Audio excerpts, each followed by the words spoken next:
വലിയ വിജയം കൈവരിച്ച ഓരോ ബിസിനസ്സിന് പിന്നിലും ഒരു സീക്രട്ട് എഞ്ചിൻ ഉണ്ടാകും. അവർക്ക് പൈസ പ്രിന്റ് ചെയ്ത് കൊടുക്കുന്ന ഒരു ബിസിനസ് സ്ട്രാറ്റജി. ഇത് അങ്ങനെയുള്ള ഒരു സ്ട്രാറ്റജിയുടെ കഥയാണ്. നമ്മൾ ഉപയോഗിക്കുന്ന ഷേവിംഗ് സെറ്റിന്റെ കമ്പനി മുതൽ നമ്മൾ ഉപയോഗിക്കുന്ന ഫോണിന്റെ കമ്പനി വരെ യൂസ് ചെയ്യുന്ന റേസർ ബ്ലേഡ് സ്ട്രാറ്റജിയുടെ കഥ. Hello, my name is Akhil and welcome to the tribe. ഇപ്പൊ നമ്മൾ നേരത്തെ പറഞ്ഞതുപോലെ ഇന്നത്തെ വീഡിയോയിൽ നമുക്ക് ചുറ്റിനുമുള്ള പല കമ്പനികളും യൂസ് ചെയ്യുന്ന റേസർ ബ്ലേഡ് സ്ട്രാറ്റജിയെ പറ്റിയാണ് നമ്മൾ ഡിസ്കസ് ചെയ്യാൻ പോകുന്നത്. നിങ്ങൾ ബിസിനസ്സിനെ ഇഷ്ടപ്പെടുന്ന ഒരാളാണെങ്കിൽ ഈ വീഡിയോ നിങ്ങൾക്ക് എന്തായാലും ഇഷ്ടപ്പെടും. ഞാൻ ആഗ്രഹിക്കുന്നത് പല കമ്പനികളും യൂസ് ചെയ്യുന്ന ഒരു സ്ട്രാറ്റജി പഠിച്ചിട്ട് പോകുന്നതിനപ്പുറത്തേക്ക് നിങ്ങളുടെ ജോലി സ്ഥലങ്ങളിലോ നിങ്ങളുടെ സ്വന്തം ബിസിനസ്സുകളിലോ നിങ്ങൾക്ക് ഇത് എപ്പോഴെങ്കിലും യൂസ് ചെയ്യാൻ സാധിക്കും എന്നാണ്. ആദ്യം തന്നെ റേസർ ബ്ലേഡ് സ്ട്രാറ്റജിയുടെ കണ്ടെത്തലിലേക്ക് നയിച്ച ആ സംഭവം എന്തായിരുന്നു എന്ന് നമുക്കൊന്ന് നോക്കിയാലോ. 1901 king cam Gillette disposable blades ഉള്ള ഒരു റേസർ കണ്ടെത്തുകയാണ്. ഇത് വളരെ സ്മാർട്ടായിട്ടുള്ള ഒരു ഇന്നോവേഷൻ ആയിരുന്നു. അക്കാലങ്ങളിൽ അദ്ദേഹത്തിന്റെ റേസർ വിറ്റുകൊണ്ടിരുന്നത് $5 ആയിരുന്നു.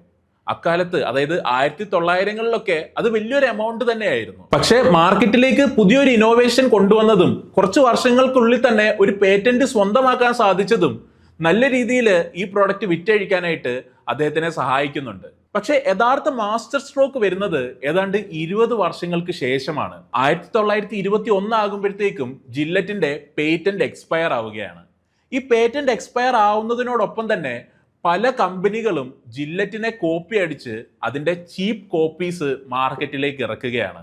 അപ്പോൾ വളരെ എക്സ്പെൻസീവ് ആയിരുന്ന ജില്ലറ്റിന്റെ പ്രൊഡക്റ്റിന് ഒരു ചീപ്പ് ഓൾട്ടർനേറ്റീവ് വന്നപ്പോൾ സാധാരണക്കാർ പലരും ആ ചീപ്പ് ഓൾട്ടർനേറ്റീവ്സിന്റെ പുറകെ പോകാൻ തുടങ്ങി. ഇത് ജില്ലറ്റിന്റെ ബിസിനസ്സിനെ സാരമായി തന്നെ ബാധിച്ചു. ഇങ്ങനെ ഒരു പ്രതിസന്ധിയിലൂടെ കടന്നുപോയിക്കൊണ്ടിരിക്കുമ്പോൾ കിങ് ക്യാം ജില്ലറ്റ് വളരെ നിർണായകമായ ഒരു തീരുമാനം എടുക്കുകയാണ്. അദ്ദേഹം $5 വിറ്റുകൊണ്ടിരുന്ന റേസറിന്റെ വില വെറും $1 വെട്ടിച്ചുരുക്കാൻ അദ്ദേഹം തീരുമാനിക്കുന്നു. എന്ന് മാത്രമല്ല, പല പ്രൊഡക്റ്റുകളുടെ കൂടെയും ഫ്രീ ആയി ഈ റേസർ കൊടുക്കാനും അദ്ദേഹം തീരുമാനിച്ചു. ഇത് കണ്ടുകൊണ്ടിരുന്ന പലരും കോമ്പറ്റീഷന്റെ പ്രഷർ താങ്ങാൻ പറ്റാതെയാണ് അദ്ദേഹം ഇത് ചെയ്തത് എന്ന് വിചാരിച്ചു. എന്നാൽ യഥാർത്ഥത്തിൽ ഇത് ലോങ് ടേമിൽ കമ്പനിയെ ബെനിഫിറ്റ് ചെയ്യുന്ന ഒരു നീക്കമായിരുന്നു.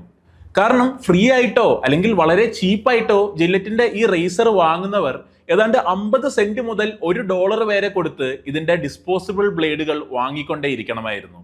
ഇത് ഡിസ്പോസിബിൾ ആയ ഒരു പ്രൊഡക്റ്റിനെ വെച്ച് നോക്കുമ്പോൾ വളരെ വലിയൊരു പ്രൈസ് തന്നെയായിരുന്നു ആ കാലങ്ങളിൽ. റേസറുകൾ വാങ്ങാൻ കസ്റ്റമർ സ്പെൻഡ് ചെയ്ത പൈസയുടെ എത്രയോ ഇരട്ടി പൈസ ഒരു വർഷത്തിനുള്ളിൽ തന്നെ ബ്ലേഡുകൾ വിറ്റ് അവരുണ്ടാക്കുന്നു. എന്ന് പറയുമ്പോൾ ജില്ലറ്റ് വളരെ ചീപ്പായിട്ട് അവരുടെ റേസറുകൾ കസ്റ്റമർക്ക് കൊടുത്തു. എന്നാൽ ഇത് മുമ്പോട്ട് ഉപയോഗിക്കണമെങ്കിൽ അവരുടെ ബ്ലേഡുകൾ വീണ്ടും വീണ്ടും കസ്റ്റമർ വാങ്ങുക എന്നത് നിർബന്ധമായിരുന്നു. എന്നാൽ യഥാർത്ഥ ജീനിയസ് ഇതൊന്നും ആയിരുന്നില്ല. ജില്ലറ്റ് അവരുടെ റേസറുകൾ ഒരു പ്രത്യേക രീതിയിൽ നിർമ്മിച്ചു. ആ റേസറുകളിൽ അവരുടെ ബ്ലേഡുകൾ, അതായത് ജില്ലറ്റിന്റെ ബ്ലേഡുകൾ മാത്രം ഫിറ്റ് ആവുന്ന രീതിയിലാണ് അവരുടെ റേസറുകൾ അവർ ഡിസൈൻ ചെയ്തത്. എന്ന് പറയുമ്പോൾ ഈ റേസർ ഫ്രീ ആയി അല്ലെങ്കിൽ ചീപ്പായി വാങ്ങിയ കസ്റ്റമറിന് പിന്നീട് ഇത് ഉപയോഗിക്കണമെങ്കിൽ ജില്ലറ്റിന്റെ ബ്ലേഡുകൾ തന്നെ വാങ്ങണമെന്നുള്ളത് അവർ ഉറപ്പുവരുത്തി. ഒന്ന് ആലോചിച്ച് നോക്കിയേ, ഒരു കസ്റ്റമർ ഒരു റേസർ ഹാൻഡിൽ വാങ്ങുന്ന സമയത്ത് ഒരു നീണ്ട കാലത്തേക്ക് അല്ലെങ്കിൽ ലൈഫ് ലോങ് തന്നെ അവര് ജില്ലറ്റ് എന്ന കമ്പനിയുടെ കസ്റ്റമറായി മാറുന്നു. ആ കസ്റ്റമറിൽ നിന്ന് നിരന്തരമായി വർഷാവർഷം മാസാമാസം എന്ത് ചെയ്യുന്നു, ജില്ലറ്റ് എന്ന കമ്പനിക്ക് പൈസ ജനറേറ്റ് ചെയ്യാനായി സാധിക്കുന്നു. ശരിക്കും പറഞ്ഞാൽ ഇന്ന് ആമസോണും നെറ്റ്ഫ്ലിക്സും ഒക്കെ ഉപയോഗിക്കുന്ന സബ്സ്ക്രിപ്ഷൻ മോഡല് ഇത് തന്നെയല്ലേ? അതിനേക്കാളൊക്കെ എത്രയോ വർഷങ്ങൾക്ക് മുമ്പ് ജില്ലറ്റ് ഈ ബിസിനസ് സ്ട്രാറ്റജി ഇൻട്രൊഡ്യൂസ് ചെയ്തു. അടുത്തതായി റേസർ ബ്ലേഡ് സ്ട്രാറ്റജിയെ നമുക്കൊന്ന് ബ്രേക്ക് ഡൗൺ ചെയ്ത് മനസ്സിലാക്കിയാലോ. ഇത് വളരെ സിമ്പിൾ ആണ്. ഇതിനെ 4 സ്റ്റെപ്പുകളിലായിട്ട് നമുക്ക് തിരിക്കാനായിട്ട് പറ്റും. അതിൽ ആദ്യത്തെ സ്റ്റെപ്പ് എന്ന് പറയുന്നത് മേക്ക് യുവർ എൻട്രി പ്രൊഡക്റ്റ് ചീപ്പ് എന്നതാണ്. നമുക്കറിയാം, ജില്ലറ്റിന്റെ കേസ് എടുക്കുന്ന സമയത്ത് അവരുടെ എൻട്രി പ്രൊഡക്റ്റ് ആയ റേസറിനെ അവർ വളരെ ചെറിയ പ്രൈസിന്, ചിലപ്പോഴൊക്കെ മറ്റു പ്രൊഡക്റ്റുകൾക്കൊപ്പം ഫ്രീ ആയി വരെ അവർ കൊടുത്തു. അവിടുന്നാണ് നമ്മൾ രണ്ടാമത്തെ സ്റ്റെപ്പിലേക്ക് വരുന്നത്. രണ്ടാമത്തെ സ്റ്റെപ്പ് എന്ന് പറയുന്നത് മേക്ക് ദ കൺസ്യൂമബിൾ എക്സ്പെൻസീവ് എന്നതാണ്. നമുക്കറിയാം, ജില്ലറ്റിന്റെ കേസിലെ കൺസ്യൂമബിൾ എന്ന് പറയുന്നത് അവരുടെ ഡിസ്പോസിബിൾ ബ്ലേഡുകളായിരുന്നു. അപ്പോൾ വെറും $1 റേസർ വിറ്റു, അല്ലെങ്കിൽ ചിലപ്പോഴൊക്കെ ഫ്രീ ആയി വരെ അവരത് കൊടുത്തു.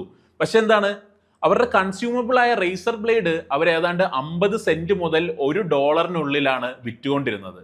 എന്ന് പറയുമ്പോൾ നമ്മൾ നേരത്തെ ഡിസ്കസ് ചെയ്തതുപോലെ ഒരു റേസർ ബ്ലേഡ് വാങ്ങാൻ ഉപയോഗിച്ചതിന്റെ എത്രയോ ഇരട്ടി പൈസയാണ് ഒരു വർഷത്തിനുള്ളിൽ തന്നെ അവർ ബ്ലേഡുകൾ വാങ്ങി സ്പെൻഡ് ചെയ്യുന്നത് എന്ന് നമുക്ക് അറിയാനായിട്ട് സാധിക്കും. ഇനി മൂന്നാമത്തെ സ്റ്റെപ്പ് എന്ന് പറയുന്നത് lock the customer in to your system എന്നുള്ളതാണ്. ജില്ലറ്റ് ഇത് ചെയ്യാനായി കസ്റ്റമറിനെ അവരുടെ സിസ്റ്റത്തിലേക്ക് ലോക്ക് ചെയ്യാൻ വേണ്ടി ഉപയോഗിച്ച സ്ട്രാറ്റജി എന്ന് പറയുന്നത് അവരുടെ ഓരോ റേസറും ഒരു പർട്ടിക്കുലർ സ്റ്റൈലിൽ ഉണ്ടാക്കി അല്ലെങ്കിൽ യുണീക്ക് ആയിട്ടുള്ള ഒരു ഡിസൈനിൽ ഉണ്ടാക്കി എന്നുള്ളതായിരുന്നു. കാരണം അവരുടെ റേസറിൽ അവരുടെ ബ്ലേഡുകൾ മാത്രമായിരുന്നു ഫിറ്റ് ആവുന്നത്. അതുകൊണ്ട് തന്നെ ഫ്രീ ആയിട്ട് കിട്ടിയ അല്ലെങ്കിൽ ചീപ്പായിട്ട് വാങ്ങിയ അവരുടെ പ്രൊഡക്റ്റ് ഉപയോഗിക്കാനായി അവരെന്ത് ചെയ്യണമായിരുന്നു, ജില്ലറ്റിന്റെ തന്നെ ബ്ലേഡ് വാങ്ങണമെന്ന് അവർ ഉറപ്പുവരുത്തി. ഇനി നാലാമത്തേത് പ്രോഫിറ്റ് ഫോർ ഇയേഴ്സ് എന്നതാണ്. ഈ ആദ്യത്തെ 3 സ്റ്റെപ്പുകൾ കൃത്യമായി ചെയ്ത് കഴിയുമ്പോൾ തന്നെ നമ്മളുടെ അടുത്തേക്ക് വന്ന ഭൂരിഭാഗം കസ്റ്റമേഴ്സിനെയും ഒരു ലോങ് ടേമിലേക്ക് റീറ്റെയിൻ ചെയ്യാനായിട്ട് നമുക്ക് സാധിക്കുന്നു. അപ്പോൾ ഒന്നും കൂടെ റേസർ ബ്ലേഡ് സ്ട്രാറ്റജിയുടെ സ്റ്റെപ്പുകൾ നമുക്കൊന്ന് നോക്കാം. അതിൽ ആദ്യത്തേത് make your entry product cheap എന്നതാണ്. രണ്ടാമത്തേത് മേക്ക് യുവർ കൺസ്യൂമബിൾ എക്സ്പെൻസീവ് എന്നതാണ്. മൂന്നാമത്തേത് lock the customer in to your system എന്നതാണ്. ആൻഡ് നാലാമത്തേത് പ്രോഫിറ്റ് ഫോർ ഇയേഴ്സ് എന്നതാണ്. ഇത് ക്ലിയർ ആയി എന്ന് വിചാരിക്കുന്നു. ഇനി ഞാൻ നിങ്ങളോടൊരു ചോദ്യം ചോദിക്കട്ടെ. ഈ റേസർ ബ്ലേഡ് സ്ട്രാറ്റജി ഉപയോഗിക്കുന്ന പല കമ്പനികളും നമ്മുടെ ചുറ്റിനുമുണ്ട്. നിങ്ങൾക്ക് അതിൽ ചിലതിനെങ്കിലും ഓർത്തെടുക്കാനായിട്ട് സാധിക്കുമോ? നിങ്ങൾക്ക് വീഡിയോ പോസ്റ്റ് ചെയ്തിട്ട് കമന്റിൽ അറിയിക്കാവുന്നതാണ്. ഓക്കെ, അതിന്റെ വളരെ നല്ലൊരു എക്സാമ്പിൾ എന്ന് പറയുന്നത് നമ്മുടെ ചുറ്റിനും കാണുന്ന പ്രിന്ററുകളാണ്. കാരണം നമുക്കറിയാം ഇക്കാലത്ത് നിങ്ങൾക്ക് പ്രിന്റർ വേണമെങ്കിൽ ഒരു 3000 രൂപയ്ക്കൊക്കെ ലഭിക്കും. പക്ഷെ അതിന്റെ ഒരു ഇങ്ക് കാർട്രിഡ്ജ് വാങ്ങണമെങ്കിൽ ഏതാണ്ട് 1500 മുതൽ 2500 രൂപ വരെ നിങ്ങൾക്ക് ചെലവാകും. അതുപോലെ തന്നെ അതിന്റെ ഒരു ഫുൾ സെറ്റ് വാങ്ങാൻ നിങ്ങൾ നോക്കുകയാണെങ്കിൽ അതിന് 4000 മുതൽ 6000 രൂപ വരെ ആകാം. എന്ന് പറയുമ്പോൾ ഒരു വർഷം ആ പ്രിന്റർ വാങ്ങാൻ ഉപയോഗിച്ചതിനേക്കാൾ എത്രയോ അധികം പൈസ നിങ്ങൾ അതിന്റെ ഇങ്ക് കാർട്രിഡ്ജ് വാങ്ങി ചെലവാക്കുന്നു. ഇത് റേസർ ബ്ലേഡ് സ്ട്രാറ്റജിയുടെ വളരെ മികച്ച ഒരു എക്സാമ്പിൾ തന്നെയാണ്. റേസർ ബ്ലേഡ് സ്ട്രാറ്റജിയുടെ മറ്റൊരു എക്സാമ്പിൾ നമ്മളിൽ പലരുടെയും വീടുകളിലെ അടുക്കളകളിൽ കാണാനായി സാധിക്കും. Water purifier. ഒരു വാട്ടർ പ്യൂരിഫയർ വാങ്ങാൻ വേണ്ടി നിങ്ങൾക്ക് ചിലപ്പോൾ 10,000 മുതൽ 15,000 രൂപ വരെ ചെലവ് വന്നേക്കാം. പക്ഷെ ഓരോ വർഷവും അതിന്റെ ഫിൽട്ടർ മാറ്റാനും ആനുവൽ മെയിൻ്റെനൻസ് ചാർജും ഒക്കെ ആയിട്ട് ഏതാണ്ട് 5000 മുതൽ 8000 രൂപ വരെ നിങ്ങൾക്ക് ചെലവ് വന്നേക്കാം. ഇനി അത് ചെയ്തില്ലെങ്കിലോ അത് വർക്ക് ചെയ്യാതാവുകയും സേഫ് അല്ലാത്ത വാട്ടർ നമുക്ക് ലഭിക്കുകയും ഒക്കെ ചെയ്യും. ചുരുക്കി പറഞ്ഞാൽ ആ വാട്ടർ പ്യൂരിഫയറിന്റെ മെഷീൻ നമുക്ക് വിൽക്കുന്നതിലൂടെ കമ്പനിക്ക് ലോങ് ടേമിലേക്ക് ഒരു റവന്യൂ സ്ട്രീമായി മാറുകയാണ്. അപ്പൊ ഇവിടെയൊക്കെ നമുക്ക് ഒരു കാര്യം കാണാനായിട്ട് സാധിക്കും. കമ്പനിക്ക് യഥാർത്ഥത്തിൽ പൈസ ഉണ്ടാക്കി കൊടുക്കുന്നത് നമ്മൾ മെയിൻ പ്രൊഡക്റ്റ് എന്ന് വിചാരിക്കുന്ന സാധനമല്ല. അതിനൊപ്പം അല്ലെങ്കിൽ അത് ഉപയോഗിക്കാൻ വളരെ അനിവാര്യമായി മാറുന്ന ഒരു പ്രൊഡക്റ്റ് ആയിരിക്കും. ഇപ്പോൾ പ്രിന്ററിന്റെ കേസ് നമ്മൾ പറഞ്ഞു. പ്രിന്ററിന്റെ കേസ് എടുക്കുമ്പോഴത്തേക്കും കമ്പനി റെക്കറിംഗ് ആയിട്ട് പൈസ ഉണ്ടാക്കുന്നത് എങ്ങനെയാണ്? ഇങ്ക് കാർട്രിഡ്ജുകൾ വിറ്റുകൊണ്ട്. വാട്ടർ പ്യൂരിഫയറിന്റെ കേസ് നമ്മൾ ഡിസ്കസ് ചെയ്തു. അവിടെയും കമ്പനി റെക്കറിംഗ് ആയിട്ട് പൈസ ഉണ്ടാക്കിക്കൊണ്ടേ ഇരിക്കുന്നത് എന്തിലൂടെയാണ്?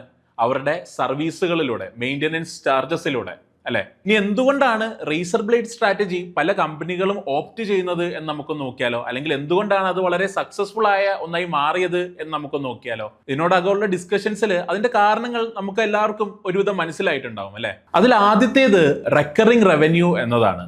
നമുക്കറിയാം റേസർ ബ്ലേഡ് സ്ട്രാറ്റജി ഫോളോ ചെയ്യുന്ന ഒരു കമ്പനിയിൽ നിന്നും ഒരു പ്രൊഡക്റ്റ് വാങ്ങിക്കഴിഞ്ഞാൽ നമ്മൾ അവരുടെ അടുത്തേക്ക് തന്നെ ഈ ഒരു പ്രൊഡക്റ്റ് യൂസ് ചെയ്യുന്നതിനായി തിരിച്ചു ചെല്ലേണ്ടി വരുന്നു. ഇപ്പോൾ പ്രിന്ററിന്റെ കേസ് എടുക്കുകയാണെങ്കിൽ ഞാൻ HP-യിൽ നിന്നും ഒരു പ്രിന്റർ വാങ്ങിക്കഴിഞ്ഞാൽ ഞാൻ എന്ത് ചെയ്യും?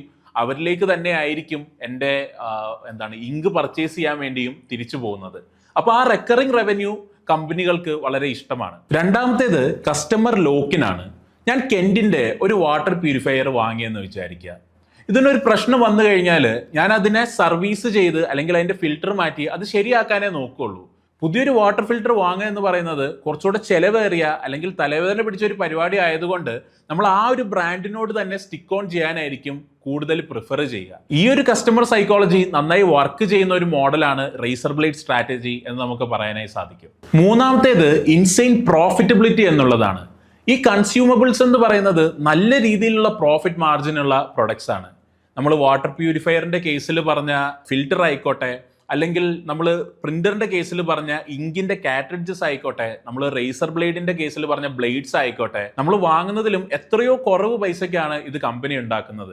അതുകൊണ്ട് തന്നെ ഇവർക്ക് നല്ല രീതിയിലുള്ള ഒരു പ്രോഫിറ്റ് മാർജിൻ ഇതിൽ നിന്ന് ലഭിക്കുന്നു. അപ്പോൾ കമ്പനികൾ റേസർ ബ്ലേഡ് സ്ട്രാറ്റജി ചൂസ് ചെയ്യാനുള്ള പ്രധാനപ്പെട്ട കുറച്ച് കാരണങ്ങളാണ് നമ്മളിപ്പോൾ ഡിസ്കസ് ചെയ്തത്. അത് വളരെ ക്ലിയർ ആണ് എന്ന് വിചാരിക്കുന്നു. അപ്പോൾ അടുത്ത വട്ടം നല്ലൊരു പ്രൊഡക്റ്റ് ചീപ്പായിട്ട് കിട്ടുമ്പോൾ നിങ്ങളൊന്ന് ആലോചിച്ച് നോക്കുക, അത് വിൽക്കുന്ന കമ്പനി റേസർ ബ്ലേഡ് സ്ട്രാറ്റജി ആണോ ഉപയോഗിക്കുന്നത് എന്ന്. അപ്പോൾ റേസർ ബ്ലേഡ് സ്ട്രാറ്റജിയെ പറ്റിയുള്ള ഈ വീഡിയോ നിങ്ങൾക്ക് വളരെ ഇൻട്രസ്റ്റിംഗ് ആയിരുന്നു, വളരെ യൂസ്ഫുൾ ആയിരുന്നു എന്ന് ഞാൻ വിചാരിക്കുന്നു.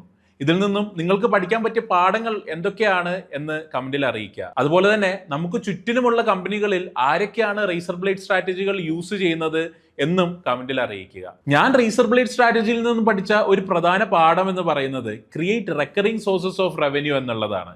കാരണം നമ്മൾ ഒരു കസ്റ്റമറിന് ഒരു പ്രൊഡക്റ്റ് വിൽക്കുന്നു, ആ ഒരു പ്രൊഡക്റ്റിന് നമ്മളുടെ ബിസിനസ്സിന് വേണ്ടി കൺസിസ്റ്റന്റ് ആയിട്ട് റവന്യൂ ജനറേറ്റ് ചെയ്തുകൊണ്ടേയിരിക്കാൻ സാധിച്ചാൽ that is A good product എന്ന് നമുക്ക് പറയാനായിട്ട് സാധിക്കും. അപ്പോൾ ഇന്നത്തെ വീഡിയോ നിങ്ങൾക്ക് എല്ലാവർക്കും ഇഷ്ടപ്പെട്ടു എന്ന് വിചാരിക്കുന്നു. ബിസിനസ്സിനെ ഇഷ്ടപ്പെടുന്ന നിങ്ങളുടെ ഫ്രണ്ട്സിന് ഈ വീഡിയോ ഷെയർ ചെയ്ത് കൊടുക്കുക. വീഡിയോ ഇഷ്ടപ്പെട്ടെങ്കിൽ ചാനലിലുള്ള മറ്റ് വീഡിയോസും ചെക്കൗട്ട് ചെയ്യുക.